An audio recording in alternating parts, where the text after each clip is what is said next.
to help you to become better at your craft. So because you know what you want, the world's giving you exactly the information you need to become better at it. Because you know what you're looking for. So many guys tell stories about your work ethic. Yeah. What was really your work ethic like, and for how long did you stay disciplined? Well, I mean, every day, years. It was an everyday process and trying to figure out strengths and weaknesses. For example, jumping ability. Man, my vertical was a 40, it wasn't a 46 or a 45. My hands are big, but they're not massive, right? So you got to figure out ways to strengthen them so your hands are strong enough to be able to palm a ball and do the things that you need to do. Quickness, I was quick, but not insanely quick. I was fast, but not ridiculously fast, right? So I had to rely on skill a lot more. I had to rely on angles a lot more. I had to study the game a lot more. And but I enjoyed it though. So like from the time I can remember when I started watching the game, I studied the game and it just never changed. It's a good separation for me, emotionally, to be able to put myself in a place where at practice or when I'm training or during games, I switch my mind to something else. I switch my mode into something else, right? For me, it's the equivalent of Maximus, Decimus, Meridius, and Gladiator picking up the dirt, smelling the dirt, it's go time, right? So that was my mental switch. It was like an actor getting ready for a film. You gotta put yourself in that cage. When you're in that cage, you are that character. And then when you leave there, it's something completely different. But when I'm in that cage, bro, don't touch me, don't talk to me, just leave me alone. How did you get mentally and emotionally so strong where it doesn't bother you? Well, you got to look at the reality of the situation.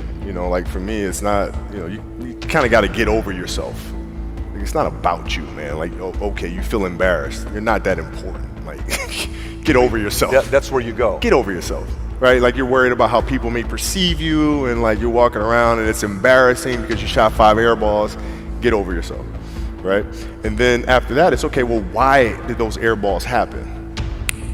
Got it. High school, year before, we played 35 games, max, right? Week in between, spaced out, plenty of time to rest. In the NBA, it's back to back to back to back to back to back to back. I didn't have the legs. So you look at the shot, every shot was online, but every shot was short. Right? I got to get stronger. I got to train differently. The weight training program that I'm doing, I got to tailor it for an 82-game season so that when the playoffs come around, my legs are stronger and that ball gets there. So I look at it with rationale and say, okay, well, the reason why I shot air balls is because my legs aren't there. I go, well, next year they'll be there. That was it. Done. Were there some names that you looked at and says, these 3 guys are as crazy as I am? At the time, I deal with what I've referred to as.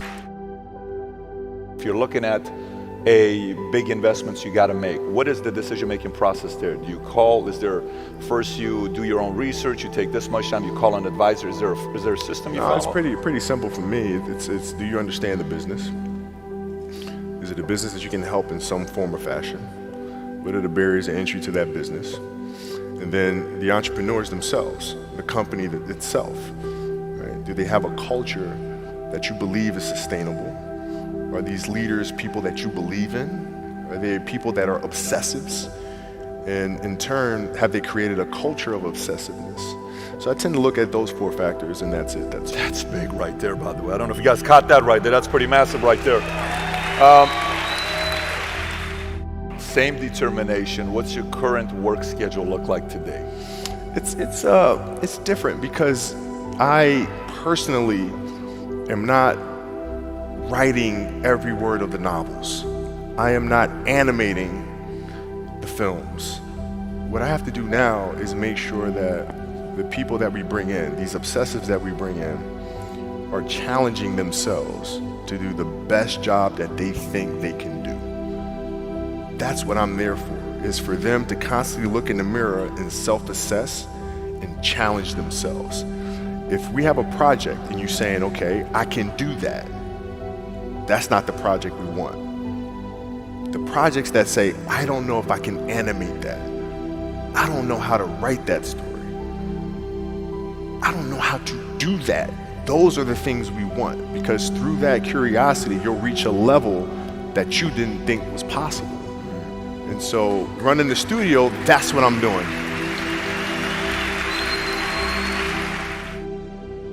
You're playing against the Golden State Warriors.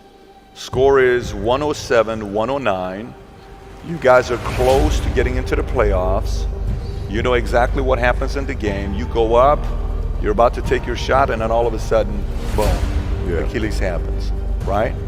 He went and hit the free throws, and then you walked off the stage. Yeah. And you got the surgery done.